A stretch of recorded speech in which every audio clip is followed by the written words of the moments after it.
जय श्री राम मेरे प्यारे साथियों, आप सभी का फिर से एक बार हमारे YouTube चैनल प्राचीन स्टडी में हार्दिक स्वागत है। दोस्तों, क्या आप जानते हैं माता सीता के जन्म की कहानी? रामायण में माता सीता और प्रभु श्री राम को विशेष रूप से पूजा जाता है। दोस्तों, श्री राम जी के जन्म के बारे में सभी जानते हैं, लेकिन माता सीता के जन्म का रहस्य हर कोई नहीं जानता। आइए तो दोस्तों जानें उनके जन्म से जुड़ी कुछ बातें। यदि दोस्तों आप हमारे चैनल पर पहली बार आए हो तो चैनल को सब्सक्राइब और वीडियो को लाइक कमेंट अवश्य कर दें। रामायण को हिंदू धर्म का सबसे पवित्र ग्रंथ माना जाता है। इसके सभी पात्रों का अलग अलग महत्व है। प्रभु श्री राम को हम भगवान के रूप में पूजते हैं और माता सीता को भी उनके साथ हमेशा पूजा जाता है। माता सीता प्रभु श्री राम की अर्धांगिनी थी और महाराजा जनक की पुत्री थी। दोस्तों, उन्हें लक्ष्मी जी का अवतार भी माना जाता है और ऐसा कहा जाता है कि जब विष्णु जी के अवतार के रूप में भगवान श्री राम ने धरती पर अवतार लिया, तब माता सीता ने लक्ष्मी के अवतार के रूप में जन्म लिया। दोस्तों, उनकी महिमा ऐसी है कि आज भी प्रभु श्री राम से पहले देवी सीता का नाम लिया जाता है। यदि हम माता सीता के जन्म की बात करें तो आज भी उनके जन्म को लेकर कई कथाएं प्रचलित हैं। दोस्तों, सीता जी का जन्म एक रहस्य ही है। आइए तो दोस्तों जानते हैं माता सीता के जन्म से जुड़ी कुछ रहस्यों के बारे में। चलो तो दोस्तों वीडियो में आगे बढ़ते हैं। दोस्तों, आप सभी से हाथ जोड़ के निवेदन है कि यदि आप हमारे चैनल पर पहली बार आए हो तो चैनल को सब्सक्राइब और वीडियो को लाइक कमेंट अवश्य कर दें। दोस्तों, पौराणिक कथा के अनुसार माता सीता भगवान जनक को जमीन के नीचे मिली थी। महर्षि वाल्मीकि जी की रामायण के अनुसार राजा जनक के समय में एक बार मिथिला राज्य में अकाल पड़ गया। ऋषियों ने राजा जनक से यज्ञ का आयोजन करने के लिए कहा, जिससे वर्षा हो और उनका कष्ट दूर हो। दोस्तों, यज्ञ की समाप्ति के अवसर पर राजा जनक अपने हाथों से हल लेकर खेत जोत रहे थे। तभी उनके हल का नुकीला भाग, जिसे सीत कहते हैं, किसी कठोर चीज से टकराया और हल वहीं अटक गया। दोस्तों, जब उस स्थान की खुदाई हुई तब एक कलश मिला जिसमें एक सुंदर कन्या थी।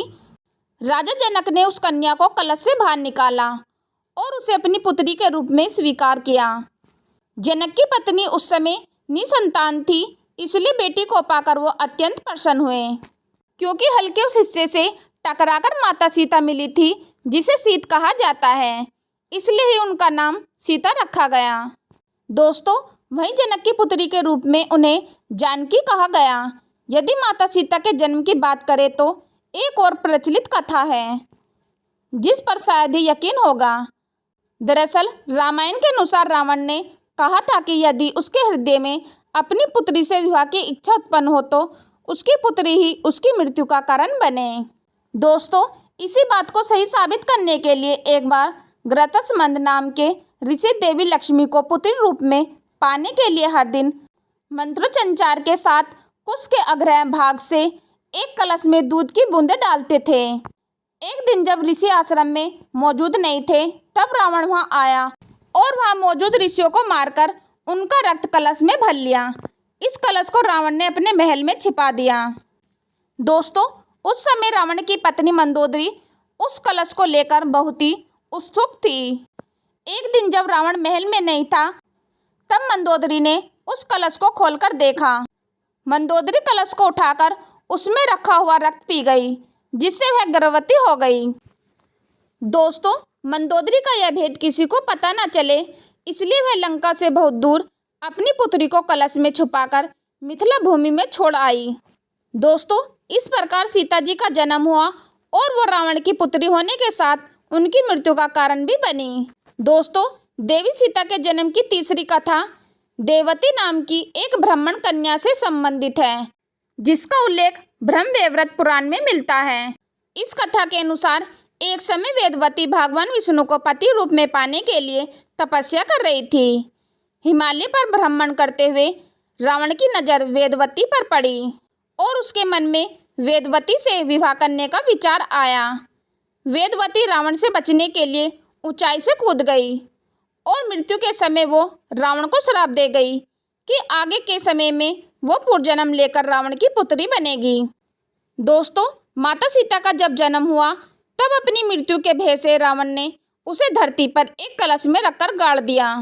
दोस्तों, माता सीता का जन्म वास्तव में एक रहस्य ही है और उनके जन्म की सही कथा जो कुछ भी हो, लेकिन उन्हें श्री राम के साथ पूजा जाता है। अगर दोस्तों आपको यह स्टोरी अच्छी लगी हो तो अपने दोस्तों, अपने परिवार वालों और अपने रिश्तेदारों को अवश्य शेयर करें।